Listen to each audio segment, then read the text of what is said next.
Truckers. Excuse me, taxi. Okay, man, we're looking around. This is the 77 WABC minicast. Joining us this morning is Scott Walter. He's president of the Capital Research Center.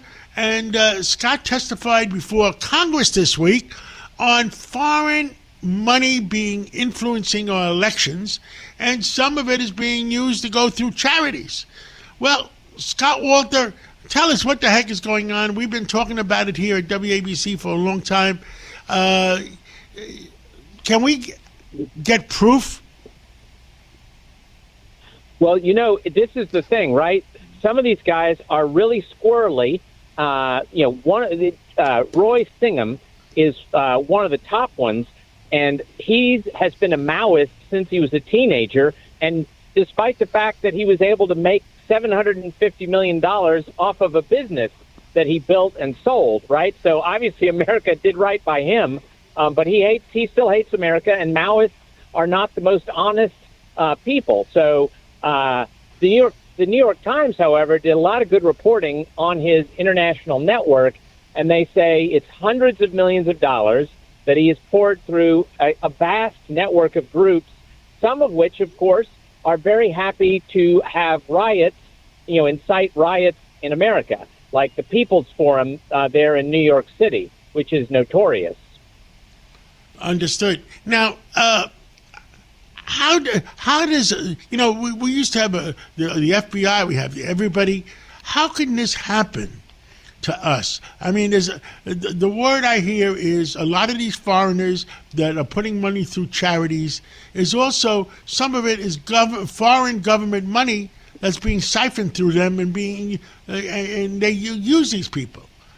Is Congress ready to do something? Because if nobody goes to jail, nothing's ever going to be cured. Well, this is the thing, right? There need to be investigations, and then if people are in fact violating laws, they need to be held accountable. And in the case of the Singham character, after he got his $750 million from the America's fine capitalist system, he races to Shanghai, lives in Shanghai, and starts working, as best anybody can tell, with the military and intelligence apparatus of the Chinese communists.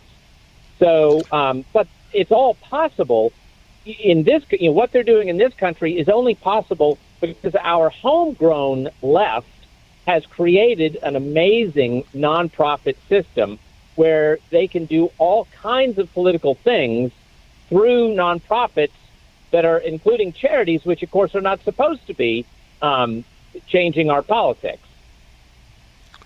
Understood. Now, not only are they doing that, is they move it from charity to charity to charity, so it gets lost in the action. Yeah, well, this is the thing, right? The money flows do go from group to group to group, and making it nearly impossible to trace. It's going to take serious law enforcement and maybe intelligence service work to figure out exactly what's going on. But there's a whole lot of smoke, and it's very hard to believe there's not fire if the full investigative powers are brought to bear. Understood. What else did you tell Congress, and what do you think the solutions are? Well, there's another, the number two guy, I would say, who's a foreigner and bad in this, is a guy named Hans-Jörg Wyss. And he is a Swiss billionaire, and he has given hundreds of millions of dollars to another vast network of nonprofits that's been run by something called Arabella Advisors. And they have charities and political nonprofits, and the money sloshes back and forth. And so I said that's another big problem. And here's the hilarious thing. The Democrats' witness at the hearing, right, the person the Democrats invited to testify alongside the rest of us, had to admit that he, at his entity, Public Citizen, that they had received money from this very same Hans-Jörg Wyss. And they tried to pretend that it's American money because it came from a foundation that Vice, incorporated in America. But of course, nobody else has given to that foundation except the Swiss billionaire. Let me ask you a question. What's in it for him? Does he get a return on his investment someplace? Have they favored him with business? What do you think is in it for him? Well, his sister wrote this gushing biography of him.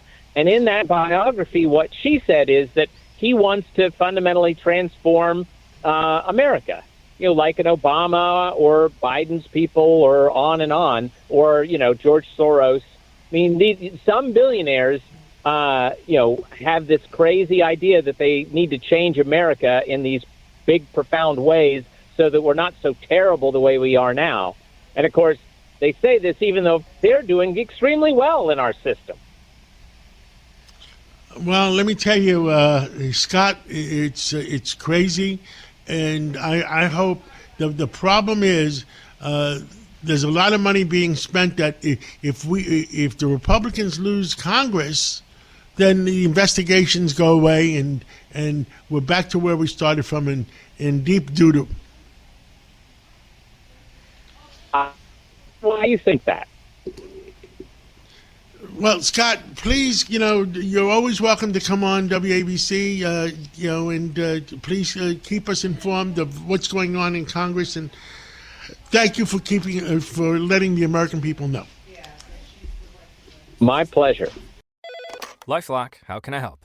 The IRS said I filed my return, But I haven't. 1 in 4 tax-paying Americans has paid the price of identity fraud. What do I do? My refund, though. I'm freaking out. Don't worry, I can fix this. LifeLock fixes identity theft guaranteed and gets your money back with up to $3 million in coverage. I'm so relieved. No problem. I'll be with you every step of the way. 1 in 4 was a fraud-paying American. Not anymore. Save up to 40% your first year. Visit LifeLock.com/podcast. Terms apply.